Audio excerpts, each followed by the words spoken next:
Yes, ma. So Psalm 72. Àwọn Bible scholar ìdí tí mo ṣe máa ń sọ ni pé kí kò ṣe pé bóyá mi ì sọ pé àwọn Bible scholar ò mọṣẹ́ wọn o. So mo máa ń sọ torí a lè fipá mú ẹnikẹ́ni kó gbà nǹkan gbọ́. Nǹkan tó ń kálukú Ọlọ́run fúnra wọn gan wọn ò fipá mú yàn.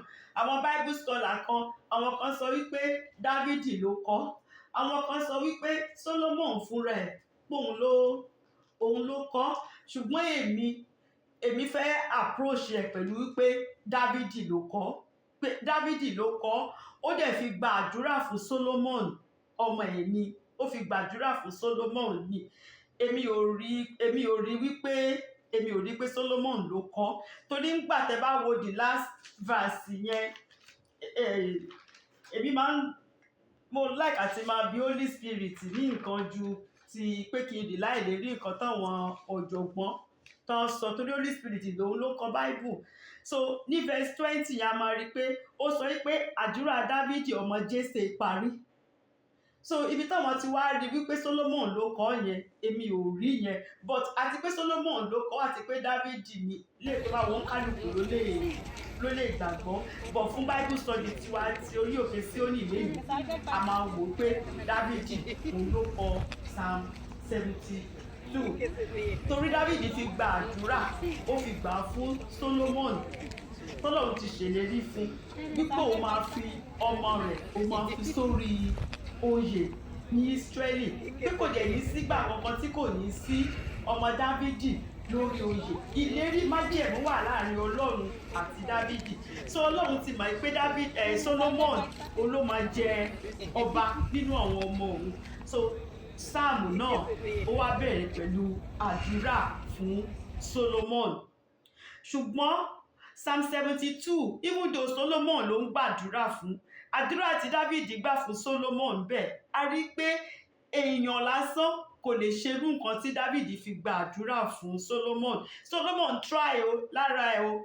Ṣùgbọ́n àwọn nǹkan kan wà ńbẹ̀ tó jẹ́ pé kò sí ẹlẹ́ran ara kankan tó lè ṣe wọ́n. So a rí wípé àsọtẹ́lẹ̀ nípa Mẹ̀sáyà fúnra rẹ̀ ọmọ Dávìdì, èyí tó ń bọ̀, òun ni Dávìdì òun ló sọ síbẹ̀. So àdúrà yẹn fún Solomon ni, but àsọtẹ́lẹ̀ nípa Jésù Kristi Mẹ̀sáyà eléyìí tó ń padà bọ̀. Second coming ìpadàbọ̀ Jésù Kristi gbàkejì gangan òun ni gbogbo tó máa ń ṣẹlẹ̀ ní the millennium. Òun ni Dávìdì òun ló fi gbàdúrà fún Solomon. So mo kàn máa sọ nǹkan tó máa jẹ́ ká mọ̀ wípé àsọtẹ́lẹ̀ nípa Jésù Kristi fún ọ̀rọ̀ ìyànjú. So ní verse 12 to 13, tá bá wo verse 12 to 13 Psalm 72 yẹn, a máa rí wípé nípa compassion for the poor. A mọ̀ pé Jésù Kristi ní àánú fún àwọn tálákà. Ó àti ẹ̀ sọ wípé ìtorí àwọn tálákà ló ń ṣe wá. Ṣé mọ̀, òun wá láti wá wàásù fún àwọn tálákà ni. Torí àwọn tálákà ló ń ṣe mú ìyìn rere wá. A lè rí ní Luke chapter 4 verse 18 to 19, but a ní ìkà, ẹ lè kà fúnra, a lè kọ sílẹ̀ ká kà fúnra wa. Nítorí àwọn tálákà ló ń ṣe wá, òun wàásù torí àwọn tálákà, ìyìn rere òun wá fún àwọn tálákà ni. So Jésù Kristi ò fi tálákà kò fi ṣeré rárá. Ó also ní àánú for the poor. Jésù ní àánú for the poor. A máa rí wípé Jésù Kristi ni Dávìdì sọ nípa ẹ̀. Solomon náà níbẹ̀rẹ̀ ó láàánú fún àwọn aláìní o, but nígbà tó dé stage kan ó kàn fi gbogbo ìlú ó fi ń ṣe gold ni. Ó ń kó gold sí gbogbo ìlú ni. Solomon tiẹ̀ wá ké àgbapọ̀ àwọn kan pú ọ̀mọ́. Ìgbà tí Solomon kúrò ńbẹ̀ làwọn èèyàn ṣe ń pariwo wípé Solomon náà press wọn, ó ṣe gbá ó ṣàwo. But Jésù Kristi títí ayé ni àánú rẹ̀, títí ayé ni, aláàánú ayérayé ni. Then ní verse 8 Psalm 72 yẹn, a máa rí pé ó ń sọ̀rọ̀ nípa universal dominion, ìjọba tó máa káàkiri gbogbo ayé. Ìjọba Solomon ló káàkiri gbogbo ayé o. Ìjọba Solomon ló kọjá Ísírẹ́lì. So àsọtẹ́lẹ̀ yìí kò ṣẹ nínú ayé Solomon ọba, ṣùgbọ́n ó jẹ́ ìmúṣẹ nínú ìjọba ti Kristi lórí gbogbo orílẹ̀-èdè. Solomon ò lè rule from sea to sea látòmí débi tó bí Solomon gbogbo reign ẹ̀ ìjọba ẹ̀ kò kọjá Israeli. So ní verse 17 náà a máa rí pé ó ń sọ̀rọ̀ ń pa everlasting reign ní ìjọba ayérayé, ìjọba tí kò ní pẹ̀kun. Ṣé Solomon wá ní ìjọba tí kò ní pẹ̀kun? Solomon fúnra ẹ̀ gan ti kú. So Jésù Kristi òun nìkan ló ní ìjọba tí kò ní pẹ̀kun, ìjọba ayérayé ni, ìjọba tí kò sí ẹnikẹ́ni tó lè yẹ Jésù Kristi kúrò lórí àga tó jókòó sí ni. Orúkọ ọba Jésù Kristi yóò wà títí ayé ni, títí láéláéláé ni. Bá ṣe ń sọ̀rọ̀ yìí ṣe àṣẹ ń porúkọ ẹ̀. Nígbà tó bá tún dé náà máa porúkọ ẹ̀. Nígbà tá bá tún lọ bá débi tá tún máa lọ máa gbé eternal life, a máa porúkọ ẹ̀ ní forever ni. Forever ni. So Jésù Kristi òun ni Dávidi òun ló ń sọ nípa rẹ̀. Even though àdúrà fún ọba Solomon ni. Ní verse 11 ó sọ yìí pé gbogbo ayé ló máa jọ́sìn, gbogbo wọn ni wá, gbogbo ayé ló máa yin Jésù Kristi yìí o. Àti ẹni tí kò gbọ́ kankan, àtẹni tó gbọ́ kankan, àtàwọn tó wà lópin ayé, àtàwọn tó súnmọ́ Ísírẹ́lì, níbikíbi tí oòrùn bá ti ń ràn, gbogbo ayé òun ló máa gbé Ọlọ́run yìí ga. So àsọtẹ́lẹ̀ pé gbogbo ayé yóò tẹríba fún Jésù òun ni Dávidi ń sọ.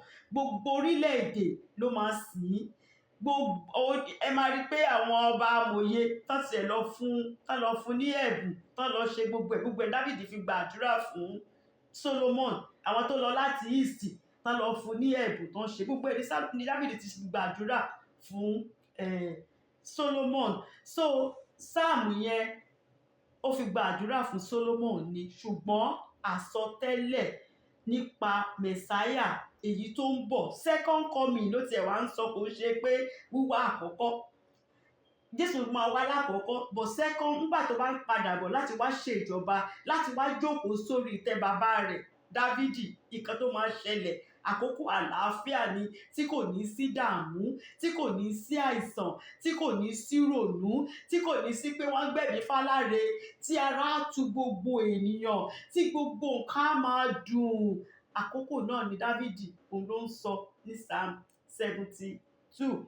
Ìdí tí mi fi ṣe gbà pé Solomon ló kọ Psalm 72 nìyẹn. So Psalm 72 ó ń sọ̀rọ̀ nípa ìjọba àlàáfíà ni. Orin fún Solomon ni, lórí ẹ̀gàn wọn kọ síbẹ̀ pé orin fún Solomon. Ta ló lè kọ orin fún Solomon? Dávidi ló kọ. Dávidi ló kọ. Nǹkan tó dẹ̀ ṣẹlẹ̀ ní Psalm 72 yìí, Isaiah gan sọ, Isaiah 11 verse 1 to 5. Tẹ́ bá ka Isaiah chapter 11 verse 1 to 5, nǹkan tí Dávidi sọ Psalm 72 yẹn, ẹ máa rí pé ó wà ńbẹ̀. So Dávidi bẹ̀rẹ̀ pẹ̀lú wípé ní verse 1, ó ní Ọlọ́run fi ìdájọ́ rẹ fún ọba àti òdodo rẹ fún ọmọ ọba. Ṣé rí? Pé ìwọ Ọlọ́run, mo fẹ́ kó fún ọba, ẹni tó máa jẹ ọba yìí, mo fẹ́ kó fún ní ẹ̀bùn ọgbọ́n, ẹ̀bùn òye láti lè ṣe ìdájọ́. Torí ẹni tí ò bá lọ́gbọ́n, tí kò ní òye, kò lè ṣe ìdájọ́ o, kò lè ṣe dáadáa o, kò sí bó ṣe fẹ́ ṣe. Ẹni tó bá ní ọgbọ́n nìkan, òun ló lè ṣe ìdájọ́, òun ló lè rúùlù o.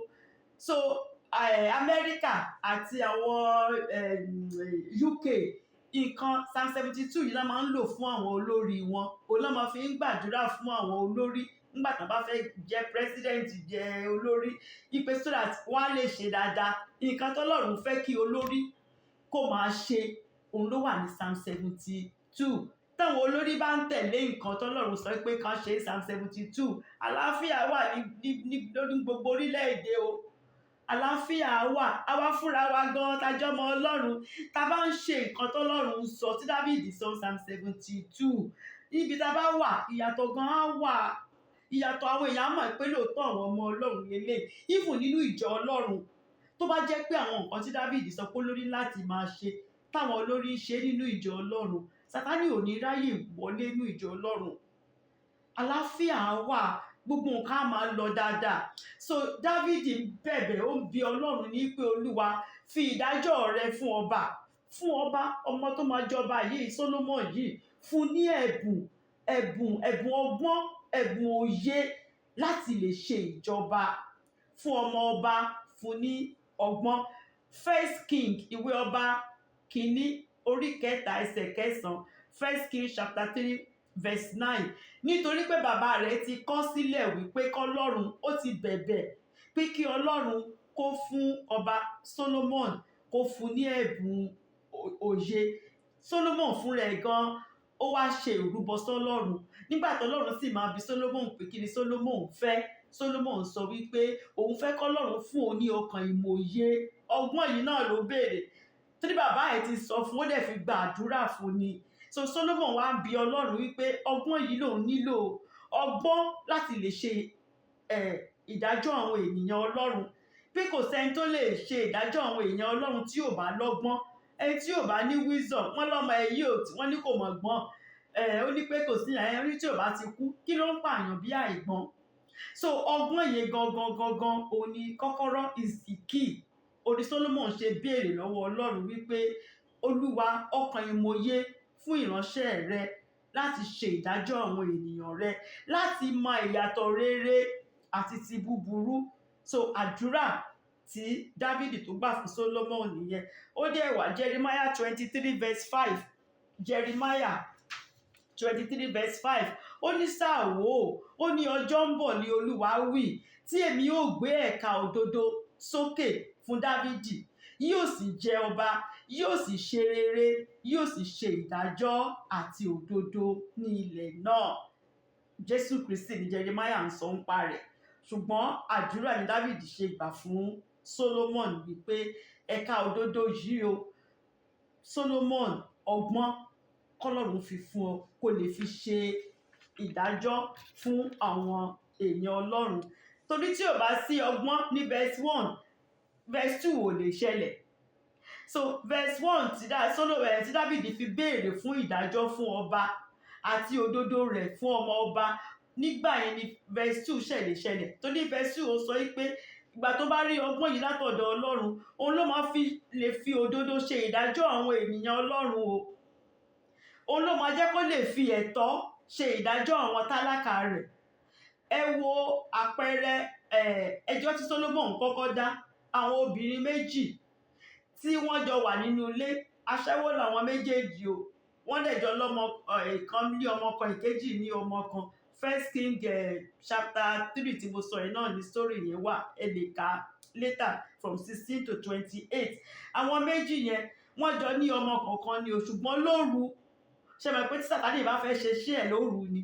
Nígbà tí wọ́n sùn, ìkan jí, ìkejì ti sùn lọ́ntì ẹ̀. Bẹ́ẹ̀ ni ìkan eléyìí tó jí yẹn, ó wá rí pé ọmọ tòun ti ṣaláìsí. Òun ló ròlù, òun ló yí ìlú ọmọ títí ẹ̀ o.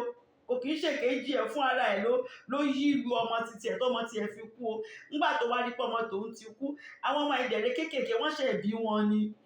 Ó dẹ̀ rọra gbé ọmọ eléyìí tó ti kú, ó gbé sí ẹ̀gbẹ́ ẹni tó ti sùn lọ́ntì ẹ̀, tí ìyẹn ò fúnra, ìyẹn sùn lọ ni. Ó wá gbé ọmọ tó wà láàyè, ó gbé sọ́dọ̀ títí ẹ̀. Nígbà tí ìyẹn wá jí láàárọ̀, ìyẹn wo ọmọ yẹn pé ọmọ tòun kọ́ leléyìí, báyìí kọ́ lọmọ tòun ṣe rí. Ó wá dìjà. Ìyẹn sọ pé ọmọ títí ẹ̀ ló ti kú. Ọmọ tòun, nígbà tó lọ gbé bá ọba Solomon. Ẹ rí pé Solomon nílò ọgbọ́n látọ̀dọ̀ Ọlọ́run lóòótọ́ láti lè ṣerú ìdájọ́ bẹ́ẹ̀. Kí lọba Solomon sọ? Solomon sọ wípé okay, nígbà tí ó ti sọ pé ìwọ oníkòṣe ọmọ tiẹ̀ ló kú, ìwọ náà ó ní pé ọmọ tó wà láàyè yẹn, ẹ̀yẹ jẹ́ ká pín sí méjì. Mo má ti gé sí méjì, màá fún yín màá fún oníkálùkù ní pààtì kọ̀ọ̀kan. Ẹni tọ́mọ ẹ̀ tí òkú ẹ̀rù pé ó lè gbà kan gé ọmọ òun sí méjì. Ìyẹn yarí pé ọba Solomon má gé. Ìkejì yẹn sọ pé ọba Solomon gé nǹkan tó já gan nìyẹn, gé sí méjì, kó fún òní sáìdì kan, kó fún sáìdì kan, kíjà parí. Ìyẹn ní ọba Solomon ẹ má ṣe bẹ́ẹ̀, ẹ jẹ́ kó ọmọ yẹn dàgbà. Tọ́mọ yẹn bá dàgbà, ọmọ á mọ̀ ìyá ẹ̀.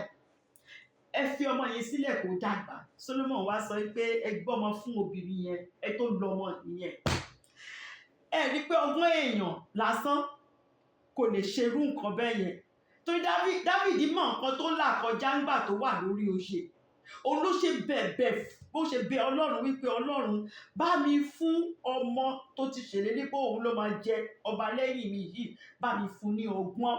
Jésù Kristi fún rẹ̀, Bible sọ fún wa pé ó increase ní wisdom ní o. It takes wisdom o, ọgbọ́n ní o, láti lè fi ṣe ìjọba, láti lè fi ṣe gbogbo nǹkan láyé. Ọgbọ́n ni. Ẹni tí ò bá ní ọgbọ́n kó béèrè ní Bible sọ. Ó ní kó béèrè, ọlọ́run á sì fi fún. So òun ló ṣe pàtàkì láti mọ̀ pé verse 1 yẹn gbọ́dọ̀ ṣẹlẹ̀ kí verse 2 kó tó lè ṣẹlẹ̀. Nígbà tí ọlọ́run bá ti fún ní ọgbọ́n, nígbà náà ló máa lè fi òdodo ṣe ìdájọ́ àwọn ènìyàn rẹ̀, yóò sì máa fi ẹ̀tọ́ ṣe ìdájọ́ àwọn tálákà, kò ní gbé ẹ̀bi fáláre, á judge wọn bó ṣe yẹ kó ṣe rí. Ní ẹsẹ̀ 3 verse 3 wá sọ wípé àwọn òkè ńlá yóò máa mú àlàáfíà wá fún àwọn ènìyàn. Ṣé rí, nígbà tí òdodo, tá bá ti ń fòdodo ṣe gbogbo nǹkan, àlàáfíà máa wà o. Nígbà yẹn àwọn òkè ńláńlá wọ́n á bẹ̀rẹ̀ sí ní máa bring prosperity. Àwọn nǹkan tó le gbogbo ló ń jókè ńlá, gbogbo wọn wọ́n á máa mú oríṣiríṣi ìbùkún, wọ́n á máa mú wọlé. Àwọn kéékèèké náà tó jẹ́ pé díẹ̀díẹ̀ làwọn náà lè máa rí ṣe, bóyá ẹni tó lọ ń ta gàrí nínú ọjà, ẹni tó lọ ń ta ata, àlàáfíà wà. Kò ní sí pé olówó pé ó ń ọ̀pẹ́rẹ́sì ẹni tí kò ní nǹkan kan. Ẹni tó lọ ń ní díẹ̀díẹ̀ á rọra máa ṣe titi ẹ̀. Ẹ máa rí ìlú yìí sí, àtẹni tó ń gbálẹ̀ àtẹni tó ń ṣiṣẹ́ ní White House, gbogbo wọn lọ́jọ́ ń gbé àpátímẹ́ǹtì. Ẹni tó ń gbálẹ̀ kò sùn ta o, ilẹ̀ ló ń gbá, ó ń gba $9 an hour ẹ̀. Ó dẹ̀ nínú ilé tó wà, air condition wà ń bẹ̀, ó ní dìtì pàápàá. Ẹni tó dẹ̀ gbé White House, ilé tiẹ̀ lè jẹ́ mansion lo, ṣùgbọ́n air condition náà wà ń bẹ̀. Ó náà dẹ̀ ní heat ń gbà òtútù tó máa tàn. You see? So nígbà yẹn lára á tu gbogbo ènìyàn. Nígbà yẹn àlàáfíà lè wà. Ṣùgbọ́n tó bá ti jẹ́ ibi tó jẹ́ pé olówó òun là ń fún láyè, tálákà ò lẹ́nu láti sọ̀rọ̀. Kò sẹ́ni tó kí à ń pa tálákà. Àlàáfíà ò lè wà nínú orílẹ̀-èdè bẹ́ẹ̀. Kò possible. So ó sọ wípé nígbà tí ọba yẹn tó bá ní ọgbọ́n, tó ń fi ọgbọ́n tó fi ń ṣe ìdájọ́ àwọn ènìyàn, ara á tu àwọn ará ìlú àtàwọn òkè ńláńlá. Àwọn èèyàn á máa mú prosperity, wọn á máa mú tiwọn wá. Àwọn òkè kéékèèké, àwọn tí ò lẹ́nìkan náà tó pé díẹ̀díẹ̀ ni, àwọn náà á máa mú titi wọn wá. Èèyàn kò ní pa èèyàn mìíràn lára. Kò sẹ́ni tó máa pa. So àlàáfíà wà nínú ìlú. Àlàáfíà wà nínú ìlú. So ní verse 4 ó wá sọ wípé òun á máa ṣe ìdájọ́ àwọn tálákà ènìyàn, yóò máa gba àwọn ọmọ àwọn aláìní. Ṣé ẹ mọ̀ pé bí tá bá ti ń ṣe ìjọba pẹ̀lú òdodo, kò sí ìyà ò lè jẹ tálákà, ìyà ò lè jẹ àwọn ọmọ aláìní. Ìgbà kan wà l'Amẹ́ríkà tó jẹ́ pé ó ní health insurance, ò ní health insurance, tó bá lọ hospital ọmọ take care. Mo rántí nígbà tẹ́ bá lọ ṣiṣẹ́ ní emergency, kò sí patient kan pé bàtà máa ń dá padà, kò sí. Everybody wọ́n lè wá lọ gbé owó yẹn sórí credit yẹn later, but pé wọ́n tẹ̀ kọ́kọ́ gbé ẹ wá yẹn, wọ́n máa tọ́jú ẹ̀. Wọ́n máa tọ́jú ẹ̀, wọ́n ní sọ pé kó máa lọ torí pé ò lówó. Amẹ́ríkà máa tọ́jú ẹ̀. Níbi tá ti wá, tẹ́ ẹ̀ bá lówó tẹ lọ hospital, kò sẹ́ni tó máa wò yín. Kò sí, especially àwọn private hospitals wọ̀nyí gan, kẹ́ lọ bẹ̀, kẹ́ má lówó, wọ́n bẹ́ẹ̀ tiẹ̀ ń kú lọ níta, wọn ní wò yín, bẹ́ẹ̀ ń bímọ gan, wọn ní wò wọn, tẹ́ ẹ̀ bá ti lówó.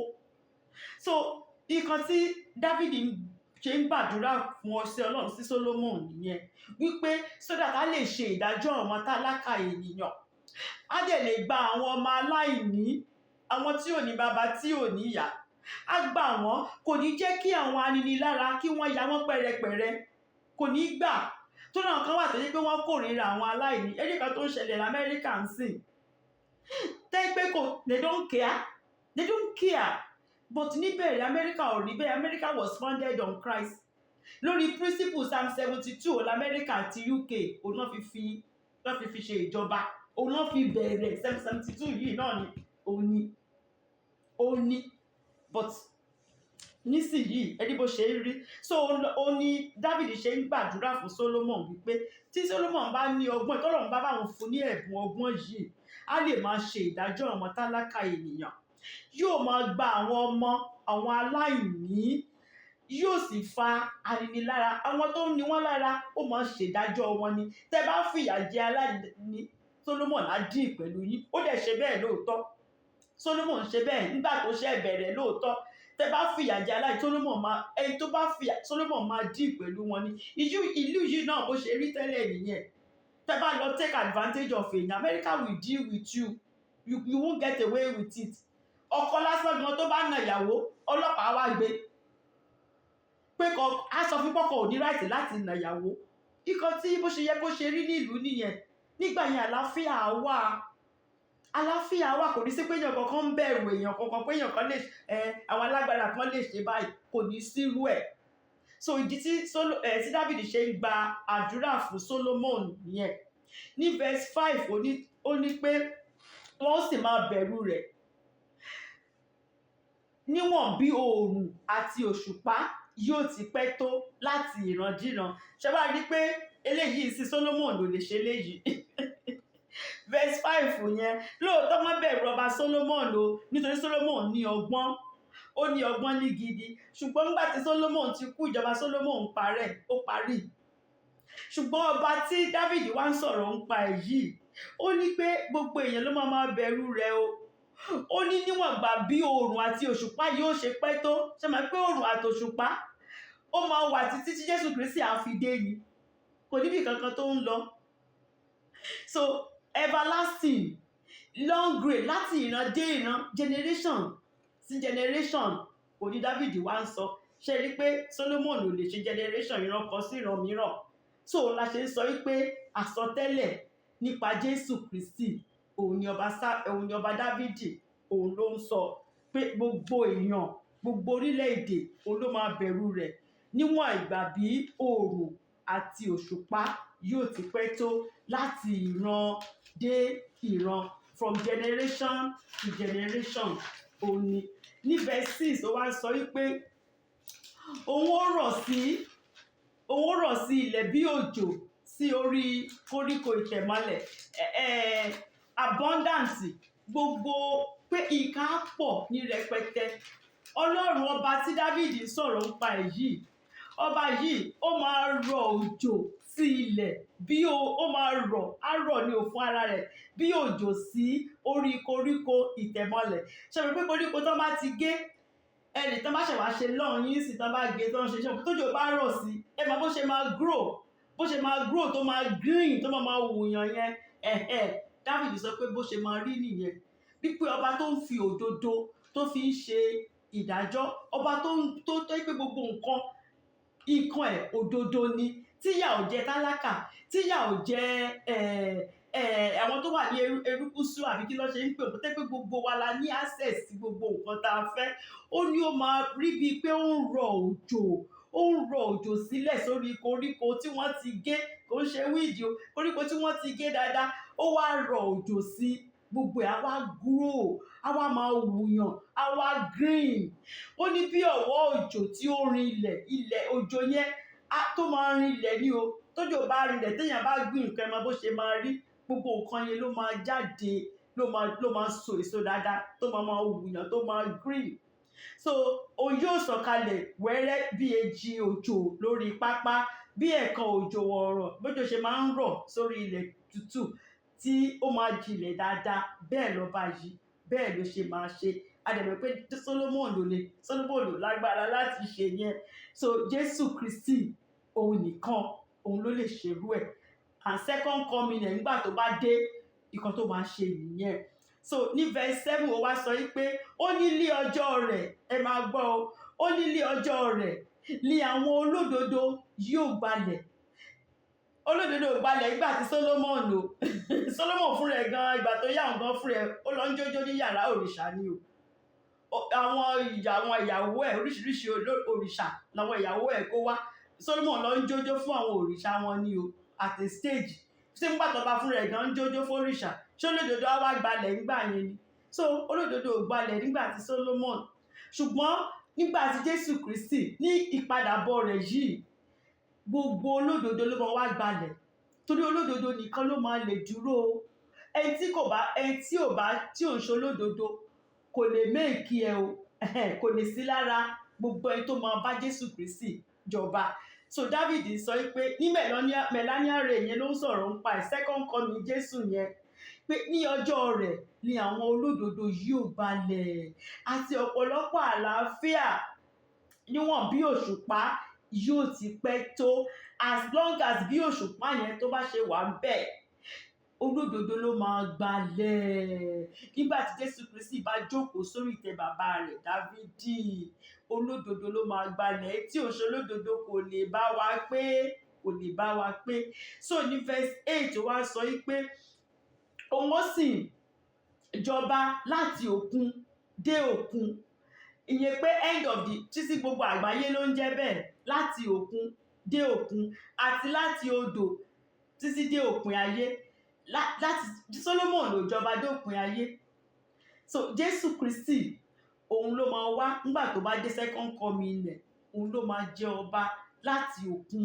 dé òkun àti láti odò títí dé òpin ayé àtẹni tó sọ pé òun Hindu àtẹni tó sọ pé àwọn Muslim àti gbogbo wọn ló ń bọ̀ níwájú ẹ̀ gbogbo ayé ni o tó láti fún lórúkọ tó ju gbogbo orúkọ lọ ni o ní gbogbo orúkún ló láti wólẹ̀ fún gbogbo orúkún ni o no exception so a mọ̀ pé àsọtẹ́lẹ̀ nípa Jésù Kristi Mẹ̀sáyà ló ń sọ òun ló máa jọba láti òkun dé òkun àti láti odò títí dé òpin ayé ní verse 9 náà ó wá ń sọ pé àwọn tí ó jókòó lé aginjù yóò tẹríba fún un àwọn tó wà ní àwọn ìlú tó jìnnà ní gidi ni o àwọn ibi téèyàn tí wọ́n ti gbọ́n sí nípa Jésù rárá gbogbo wọn ló máa wá tẹríba fún o gbogbo èèyàn pátápátá tọ́lọ́run dá ló máa wá tẹríba fún ó wá fi kún wípé àwọn ọ̀tá rẹ̀ yóò sì la erùpẹ̀ ilẹ̀ ṣe mọ̀ pé wọ́n ti sọ síbẹ̀ tẹ́lẹ̀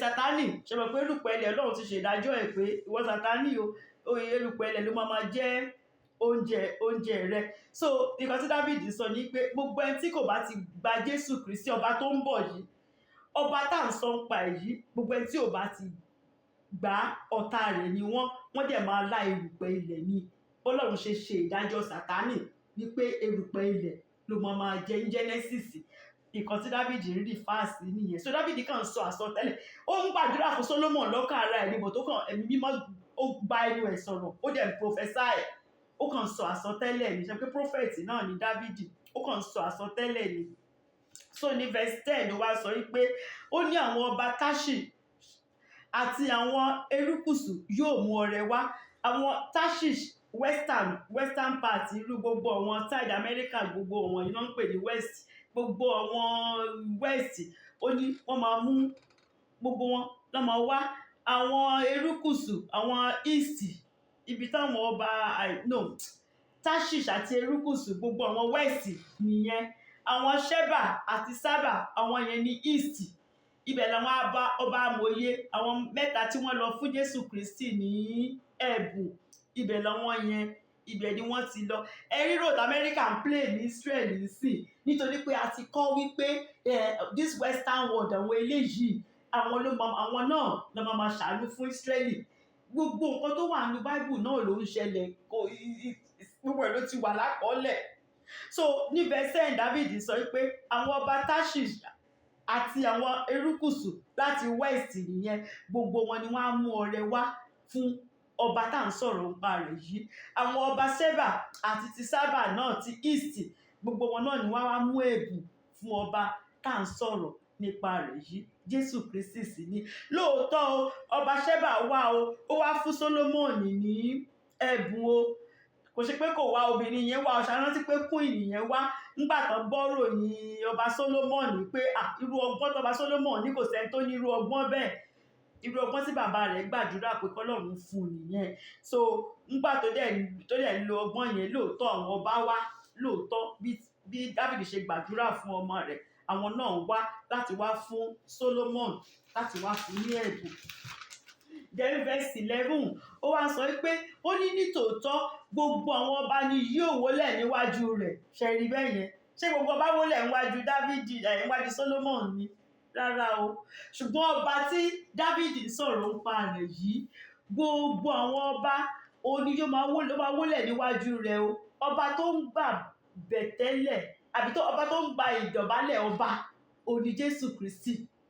Gbogbo ọba àtọba England o àtọba tí Ifẹ̀ o, gbogbo ọba lórílẹ̀-èdè alààyè ló máa wólẹ̀ níwájú ọba yìí o. Ọba tí gbogbo ọba ń dọ̀bálẹ̀ fún ni o. Òun lọba tí Dáfídì ń sọ nípa rẹ̀. Ó ní gbogbo àwọn orílẹ̀-èdè ni yóò sì máa sìn ín. Gbogbo orílẹ̀-èdè ò sí Solomon, àwọn Ísírẹ́lì nìkan ló sí Solomon. Ṣùgbọ́n ọba tí Dáfídì ń sọ nípa rẹ̀ yìí, gbogbo orílẹ̀-èdè lórílẹ̀-èdè àgbáyé pátápátá òun ló máa sìn. Ṣé pé kò tí ì dé gan sìn, gbogbo wa la ti ń sìn. Bóyá la máa rí ìlú kan sìn tán tí wọ́n ti ń sin Ọlọ́run. Bóyá wọ́n ń ṣe lábẹ́lẹ̀ ni o àbí wọ́n ń ṣe níta. Mi ò rò pé a rí ìlú kankan láyé sí tí kò ní sí Kìrìsìtẹ́nì kankan ń bẹ̀. Àti pé nígbà tó bá wá dé nígbà kejì ẹ̀ pípadà bọ̀ ìyẹn, gbogbo orílẹ̀-èdè pátápátá ló máa sìn o. Àfẹ́ tó bá jẹ́ wípé wọ́n ti lá erùkù àwọn tí ó jẹ́ ọ̀tá rẹ̀ tó ti ṣèdájọ́ wọn, àwọn nìkan ni ò ní méèkì ẹ̀. Ṣùgbọ́n ní gbogbo orílẹ̀-èdè tó wà láyé, gbogbo tó bá ti gba Jésù Kristi pátá, gbogbo wa la máa sìn Jésù Kristi o. A máa yìn ni, a máa kọrin ìyìn sí ni, a máa gbé orúkọ rẹ̀ ga ni. Àti kèfèrí àtẹni tí kò gba Jésù àtẹni tó sì lọ ń rin ọ̀nà ẹ̀mí òkùnkùn, gbogbo èèyàn ló ń bọ̀ wá wólẹ̀ iwájú ẹ̀ o. Everybody ni o, everybody. Ní verse 12 ó wá ń sọ wípé nítorí yóò gba aláìní nígbà tí ó bá ń ké. Táláìní tó bá ké, Ọlọ́run Jésù Kristi ìjọba tí Dáfídì ń sọ ń pa rẹ̀ yìí, ó máa gba aláìní tó bá ké. Tó bá ké ló sọ o, torí Bible sọ pé tó bá béèrè òun ló máa rí gbà o. Tó bá ké ni o. Dáfídì ò sọ pé tí ò bá rí tó bá kàn ó já aláìní ó dẹ̀ jókòó síbẹ̀ òun rò kan tọ́lọ́run máa ṣe. Ọlọ́run kì í ṣe nǹkan kan. He doesn't work like that. Dáfídì sọ wípé ó máa gba aláìní nígbà tí ó bá ké. Tó bá ké pé Jésù, tó ké pé Ọlọ́run yìí, Dáfídì sọ pé ó máa gba aláìní. Ó ló dẹ̀ máa gba tálákà pẹ̀lú àti ẹni tí kò ní olùrànlọ́wọ́. Ṣé mọ̀ pé Ọlọ́run máa tóbi lọ́ba o. Olùrànlọ́wọ́ aláìlẹ́nìkan. Ẹni tí kò bá sọ pé òun ò léyàn, kò sí nǹkan òun ò mẹ́ni tó lè ràn lọ́wọ́ tó bá ti ní Ọlọ́run. Kò mà sí nǹkan tọ́lọ́run yìí ò lè ṣe o. Kò sí nǹkan tọ́lọ́run yìí ò lè ṣe. Olùrànlọ́wọ́ aláìlẹ́nìkan ni. Tá bá lè ké pe Ọlọ́run yìí, ó máa ràn wá lọ́wọ́, kò sí ni. So ọba tí Dáfídì ń sọ ń pa rẹ̀, ṣárí pé Jésù Kristi ni. Lóòótọ́ Solomon ran àwọn èèyàn rẹ̀ lọ́wọ́ o kó tó di pé ó bẹ̀rẹ̀ sí ní misbehave o. Solomon try o, ó ran àwọn èèyàn rẹ̀, ó ràn wọ́n lọ́wọ́ ní gidi lóòótọ́ o. Lákòókò Solomon àkókò àlàáfíà ni o. Àlàáfíà wà nítorí pé ó fòdodo fi ṣèjọba. Ìgbà tó ṣe bẹ̀rẹ̀ sí ní máa jójó fún àwọn òrìṣà tó ń ṣe gbogbo ẹ̀ ní gbogbo nǹkan ṣe bẹ̀rẹ̀ sí ní dàrú ní under Solomon. Bẹ́ẹ̀ ni. So bọ̀kó tó ṣe yẹn àlàáfíà time ẹ̀ nìkan la sọ, Bible sọ pé it was peaceful. Àlàáfíà wà lákòókò tí Solomon tó jẹ ọba ní Ísírẹ́lì. So kò ja ogun púpọ̀, kò sí ọkàn àwọn èèyàn balẹ̀. So verse 13 ló wá ń sọ wípé òun ó dá tálákà àti aláìní sí. Ọba tí mò ń sọ̀rọ̀ ń pa ẹ̀ yìí, ó máa dá tálákà àti aláìní sí o. Yóò sì gba ọkàn àwọn aláìní là. Wow. Pé ọba tí mò ń sọ̀rọ̀ ń pa ẹ̀ yìí, ó máa ṣàánú fún tálákà àti aláìní. Á pèsè fún wa àwọn nǹkan tá à ní. Gbogbo wa ń ṣe pé ó máa pèsè nìkan, ó tún máa gba ọkàn wa là kúrò nínú ẹ̀ṣẹ̀.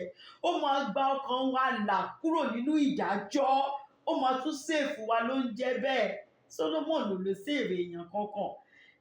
Olùgbàlà yìí nìkan, olùgbàlà Jésù Kristi yìí, òun nìkan ló lè gba ọkàn là. Ó ń pèsè fún tálákà àti aláìní, ṣùgbọ́n kò dúró ń bẹ̀. Á tún gba ọkàn àwọn aláìní, á tún gbà á là, á tún ṣe ìgbàlà fún gbogbo ọkàn. Ní verse 14 ló wá ń sọ wípé òun ó ra ọkàn wọn padà. Ṣé rí bẹ́ẹ̀ yẹn, ó máa redeem. ṣe pé Jésù Kristi ni redeemer. Ó ní òun ó ra ọkàn wọn padà lọ́wọ́ ẹ̀tàn àti ìwà agbára. Torí Sátánì ti tàn ọ̀pọ̀lọpọ̀ o. Sátánì ti tàn ọ̀pọ̀lọpọ̀ tí wọ́n dẹ̀ sì gbàgbọ́ pé Sátánì yẹn pé pé ẹ̀yin wà ń bẹ̀. I'm telling you, Sátánì ti tàn àwọn ọ̀pọ̀lọpọ̀ o. Ṣùgbọ́n Ọlọ́run sọ wípé Dáfídì sọ pé ọba tóun sọ̀rọ̀ nípa èyí ó sì máa ra ọkàn wọn padà tán bá lè fi ọ̀nà tán yà sí tán bá lè kúrò fúnra wọn, tán bá lè ṣe ìpinnu pé ọ̀nà tán dà sí ìparun ni o, àwọn ò dẹ̀ fẹ́ parun. Ọlọ́run yìí ó máa ra ọkàn wọn padà lọ́wọ́ ẹ̀tàn Sátánì àti ìwà agbára, pé gbogbo ìwà yìí tẹ́lẹ̀ pé lágbára kẹ̀kẹ́ Sátánì pé irọ́ ni o, kò sẹ́kọ̀ọ́ lẹ́yìn o, ọ̀run apáàdì ló parí ẹ̀ o. Ṣùgbọ́n ọba tóun sọ̀rọ̀ nípa èyí ó máa ra ọkàn wọn padà tán bá ti ṣe tán láti fi gbogbo iṣẹ́ èṣù láti fi sílẹ̀. Ọba yìí ó máa ra ọkàn wọn padà. Ó ní ìdí ni wípé iyebíye sì ni ẹ̀jẹ̀ wọn ní ojú rẹ̀. Ṣẹ́rí, iyebíye òun ni ẹ̀jẹ̀ wa lójú Jésù Kristi. Kò fẹ́ kẹ́ni kankan, kò fẹ́ kó ṣègbé. Ẹni pé Solomon ò lè ṣe nǹkan tí Dáfídì sọ verse 14 yìí. Ó ní nítorí pé iyebíye òun ni ẹ̀jẹ̀ wa lójú Ọlọ́run. Ọlọ́run ò fẹ́ kẹ́ni kankan ṣègbé. Kò fẹ́, kò sí bó ṣe lè ṣe dá ẹ̀ṣẹ̀ tó, kò sí bó ṣe lè ṣe paint word red tó, as long as o bá lè padà wá pé Olúwa gbà mí, ó dẹ̀ máa ra ọkàn rẹ, ó máa rà á padà. Ọba tí Solomon tí Dáfídì tó ń sọ̀rọ̀ nípa rẹ̀ nìyẹn. Ó láṣẹ mọ̀ wípé àsọtẹ́lẹ̀ nípa Jésù Kristi òun ló ń sọ. Verse 15 ó wá sọ wípé òun ó sì yè, ìyẹn ní pé kẹ́mi ọba kó pẹ́, ẹ̀mí ọba kó gùn. Òun ni a ó sì fi wúrà sẹ́bà fún, a ó sì máa gbàdúrà fún un nígbà gbogbo. Lójoojúmọ́ ni a ó sì máa yìn. Lóòótọ́ Solomon, àdúrà tí bàbá ẹ̀ gbà fún yìí, long life, ó yẹ kó rí bẹ́ẹ̀ fún Solomon o. Solomon ló lọ fọwọ́ ara ẹ̀ fa wàhálà, olólọ́wọ́ bàtà wàhálà o. Nígbà tí Solomon ti lọ kó 700 wives tó ti kó concubine, báwo lẹ̀mí ẹ̀ ṣe máa gùn? Báwo ni? Ṣùgbọ́n bàbá ẹ̀ gbàdúrà fún, torí bàbá ẹ̀ mọ̀ pé ibi obìnrin yìí náà ló ń ti ṣubú o. Bàbá ẹ̀ gbàdúrà fún pé ẹ̀mí ọba yìí kó gùn o, kí wọ́n sì fi wúrà sẹ́bà kí wọ́n fún ní wúrà sẹ́bà lóòótọ́ o, wọ́n fún o.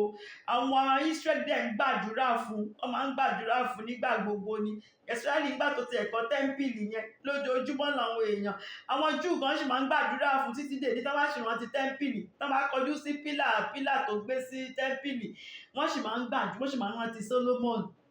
Ṣé mọ̀, wọ́n sì ń gbàdúrà fún lójoojúmọ́ ni wọ́n ó sì máa yìn. Ṣùgbọ́n Jésù Kristi làwa wá yìn lójoojúmọ́ ń sìn o.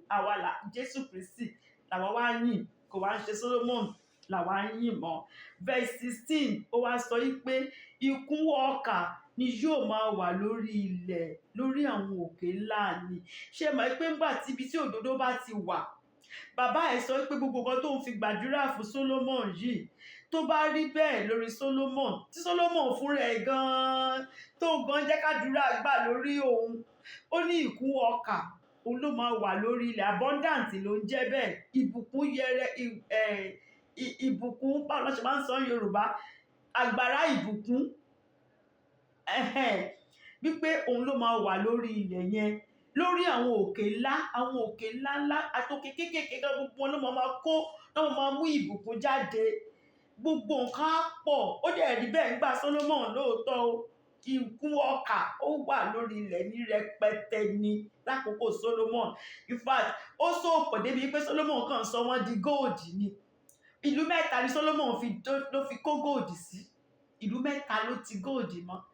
Ibi tí Ọlọ́run pèsè, Ọlọ́run bless wọn dé. So ìkúnwọ́ ọkà ó kàn wà lórí ilẹ̀, lórí àwọn òkè ńlá. Bẹ́ẹ̀ ni èso rẹ̀ yóò máa bì. Gbogbo èso wọn tá bá ti lọ gbin èso lóko wọn, Bible sọ pé gbogbo ẹ̀ máa ń mì, ó mì bí Lebanon ni. Ẹ mọ̀ bí nǹkan ṣe máa ń rí Lebanon. Abundance ló ń jẹ́ bẹ́ẹ̀. Ní ibùgbé gbogbo èso wọn á kàn, àwọn nǹkan wọn á kàn so ni. Kẹ́rí igi kòkó kan látòkè tó máa ní èso títí délẹ̀. irú kan tí Bible sọ nìyẹn, bó ṣe máa ń rí ní ti Lebanon nìyẹn, pé gbogbo nǹkan èso wọn á máa mì ní bíi ti Lebanoni, gbogbo nǹkan wá pọ̀, oúnjẹ wá pọ̀, kò sí ọ̀wọ́n, kò sí pé eléyìí pé kò sí, gbogbo nǹkan wọ́n kàn flourish ni. Àti àwọn tí inú ìlú yóò sì máa gbá bíi koríko ilẹ̀, ṣẹ́rí ó ń gbá ni bí koríko ṣe máa ń rí tá bá wo koríko tó máa lọ súà yẹn, bẹ́ẹ̀ ni wọ́n ṣe ń flourish lábẹ́ Solomon. Ṣùgbọ́n nígbà tí Jésù Kristi bá dé ní millennium reign ilẹ̀, second coming ilẹ̀, bó ṣe máa rí nìyẹn, gbogbo nǹkan máa pọ̀ ní ó máa pọ̀ ní rẹpẹtẹ ni, kò sí wàhálà kankan, èèyàn kankan ò ní láti lọ ṣe nǹkan kan kó tó ní nǹkan tó máa jẹ, everything ló wà bẹ́ẹ̀ ní abundant ni. So ní verse 17, David wá ń gbàdúrà, ó wá ń sọ wípé orúkọ rẹ̀ yóò wà títí láéláé. Lóòótọ́ orúkọ Solomon wà o, ṣùgbọ́n orúkọ Solomon kò wà títí láéláé o. Tó ní bá ṣe ń ṣe Bible study yìí sí, orúkọ Jésù ni o. Wọ́n ti ń pè 3,000 years ago. Àdẹ̀gbọ́n máa pè náà títí ayérayé ni o. Orúkọ yìí ò níbi kankan tó ń lọ o, nítorí a ti fún lórúkọ tó ju gbogbo orúkọ lọ. So orúkọ rẹ̀ yóò wà títí láéláé. Orúkọ rẹ̀ yóò máa gbilẹ̀ níwọ̀n bí oòrùn yóò ti pẹ́ tó. As long as tó oòrùn bá ti ń jáde, Jésù Kristi lọ́ba o. Kò sórúkọ mìíràn lẹ́yìn orúkọ rẹ̀. Tá bá ti ń rí oòrùn tó ń jáde báyìí láàárọ̀, ògo rẹ̀ ń lọ káàkiri ní, fẹ́ẹ̀mù ẹ̀ kàn ń lọ káàkiri, òkìkí ẹ̀ ń lọ káàkiri sí ni lójoojúmọ́ tóòrùn bá ti ń ràn. So David sọ wípé orúkọ rẹ̀ yóò máa gbilẹ̀ níwọ̀n bí oòrùn yóò ti pẹ́ tó. Wọ́n ó sì máa bùkún fún ara wọn nípasẹ̀ rẹ̀. Gbogbo èèyàn á máa bùkún fún ara wọn nípasẹ̀ rẹ̀ o. Tí n bá fẹ́ bless yín sì máa sọ pé I bless you in the name of Jesus. Mi ní sọ pé in the name of Solomon. Tí n bá sọ pé lórúkọ Solomon gan, ẹ máa wò mí ní pé irú àdúrà wo nìyẹn. Torí fún Solomon lórúkọ tó ju gbogbo orúkọ lọ. So nípa orúkọ rẹ̀ ó ní a máa bùkún fún àwọn ènìyàn. Ó ní gbogbo orílẹ̀-èdè ni yóò máa pè é ní alábùkún fún. Ẹ mọ̀ pé Jésù Kristi onìkan là ń pè ní alábùkún fún. Jésù Kristi ni kí a yin orúkọ rẹ̀ títí láé, kí ó sì pẹ́. As long as tóòrùn bá ti wà, Jésù Kristi wà lórí ìtẹ́ o. Ó wà lórí ìtẹ́. Verse 18, ó wá sọ wípé olùbùkún ni Ọlọ́run Ísírẹ́lì, ẹnìkan ṣoṣo tí ń ṣe ohun ìyanu. Ẹnìkan ṣoṣo tí ń ṣe ohun ìyanu. Ta ló lè ṣe ohun ìyanu irú eléyìí tí Jésù Kristi ń ṣe? Ta ni irú ọba wo ló wà tó lè ṣe ohun ìyanu tí Jésù Kristi ń ṣe? Kò sí. Òun nìkan ni olùbùkún ni Olúwa Ọlọ́run Ísírẹ́lì nìkan ni o. Ẹnìkan ṣoṣo ni o, kò pé méjì, tí ń ṣe ohun ìyanu. Orúkọ rẹ̀ fún rẹ̀ gan ni ìyanu ni. Wonderful lọ́lọ́run wa, wonderful lọ́lọ́run wa, wonderful lọ́lọ́run wa, oníṣẹ́ ìyanu ni bàbá. Ó ní oníṣẹ́ àrà tí ń ṣiṣẹ́ ìyanu, you are mighty. Ó nìkan ni, Jésù Kristi nìkan ni. Verse 19 wá sọ wípé olùbùkún ni orúkọ rẹ̀ tí ó ní ògo títí láéláé ni o. Orúkọ rẹ̀ ní ògo títí láéláé ni. Kí gbogbo ayé kí ó sì kún fún ògo rẹ̀. Ṣé rí pé kò kì í ṣe Solomon bẹ́yẹn, David ń sọ. Kí gbogbo ayé kó sì kún fún ògo rẹ̀. Ó dẹ̀ tún wá fi àmì yóò fi sí ìgbà méjì ká lè mọ ẹni tó ń sọ̀rọ̀ nípa ẹ̀. Ó ní àmì àti àmì. Ta lórúkọ rẹ̀ ń jẹ́ àmì? Jésù Kristi ni.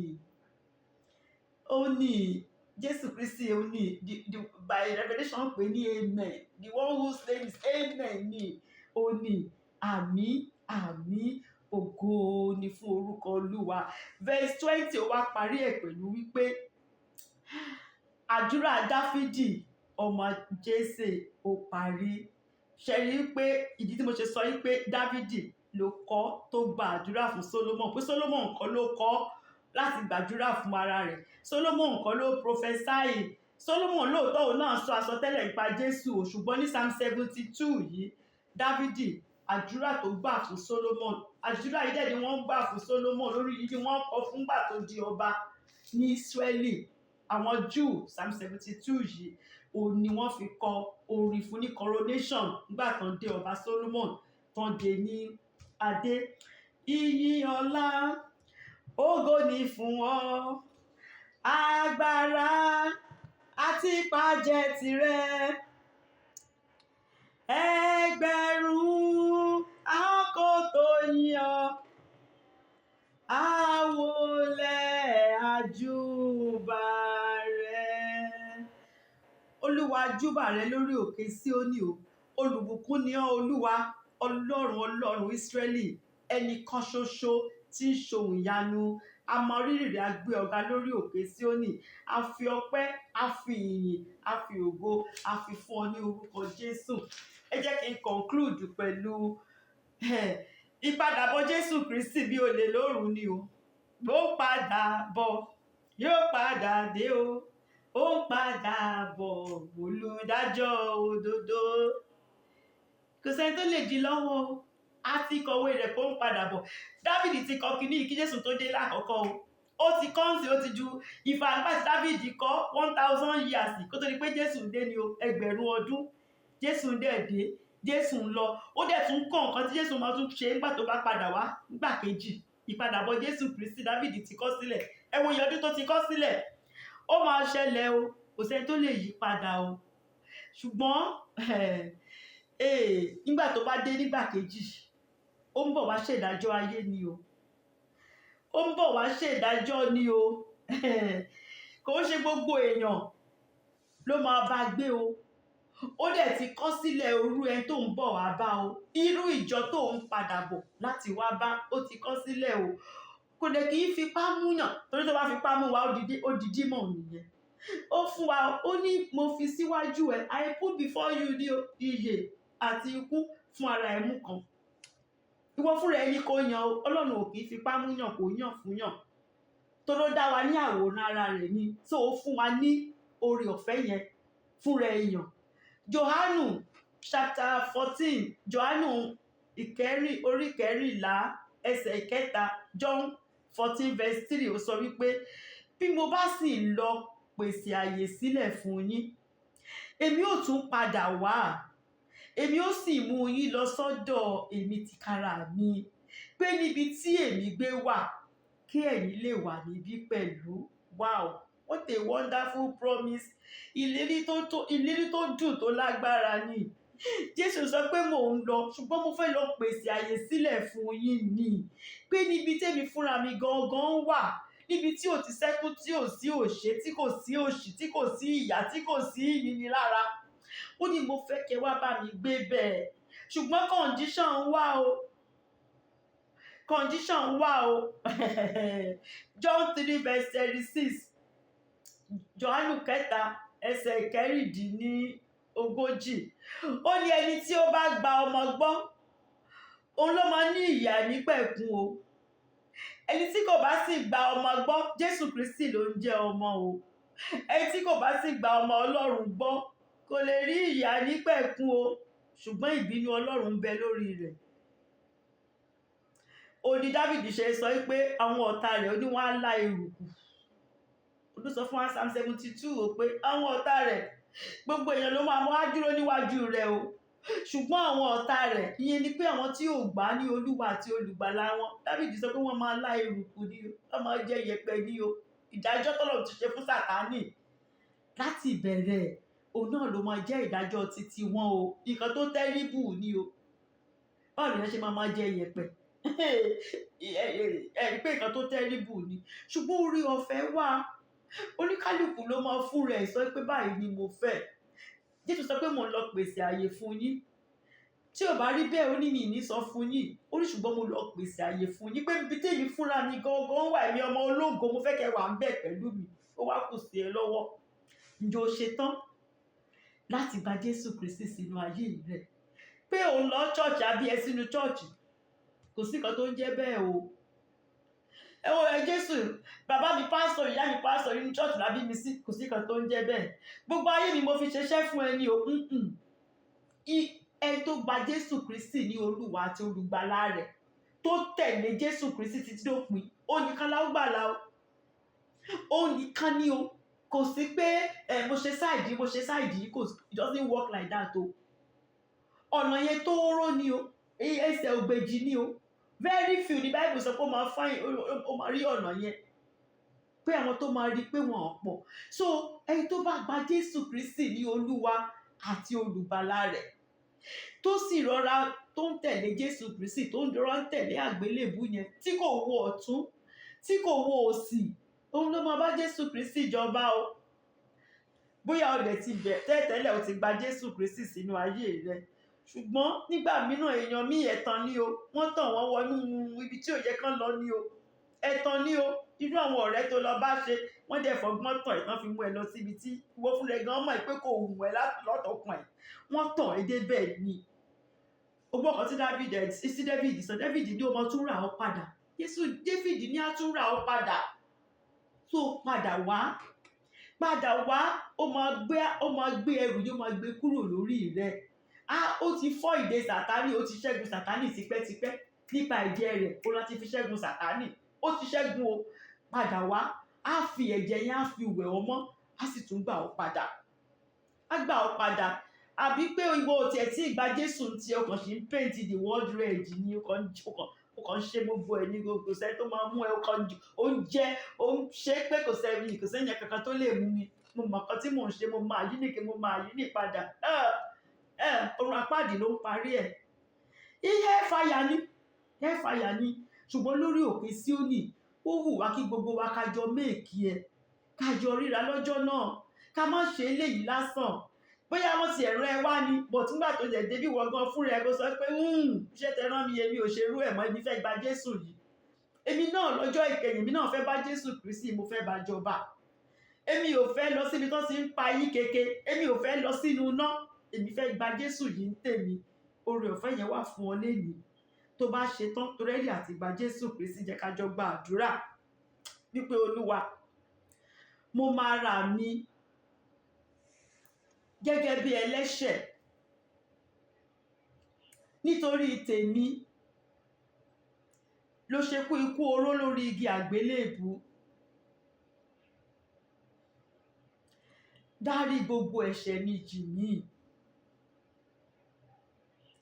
Fi ẹ̀jẹ̀ rẹ fi wẹ̀ gbogbo ẹ̀ṣẹ̀ mi mọ́. Mo gba Jésù Kristi ní Olúwa àti olùgbàlà mi.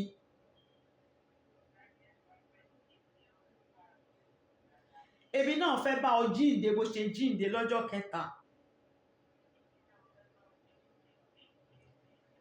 Kọ orúkọ mi sínú ìwé ìyè.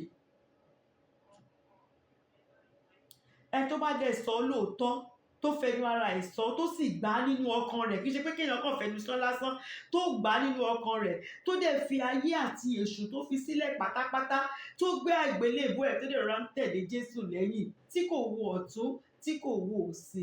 Lóòótọ́ wọn á kọ́ mansion tiẹ̀, lọ́jọ́ náà á ríra, á yọ̀ mọ́ ara wa, táwa ọmọ orí òkè Síónì, pé lóòótọ́ àsìn Ọlọ́run lásán, gbogbo wa la fi ìjọba Ọlọ́run la fi ṣèrè jẹ.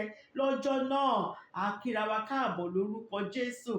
Wá o, ọmọ ìgbàlà wálé o, wá wọlé ayọ̀, kílé ayọ̀ tó kún.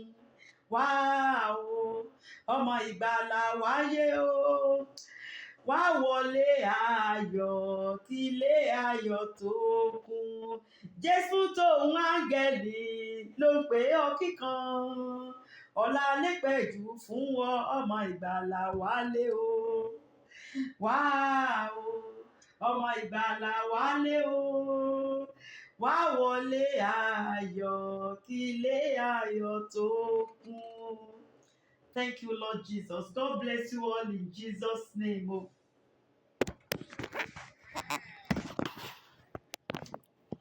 Amen.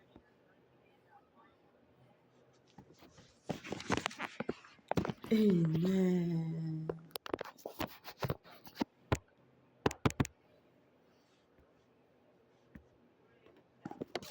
hallelujah.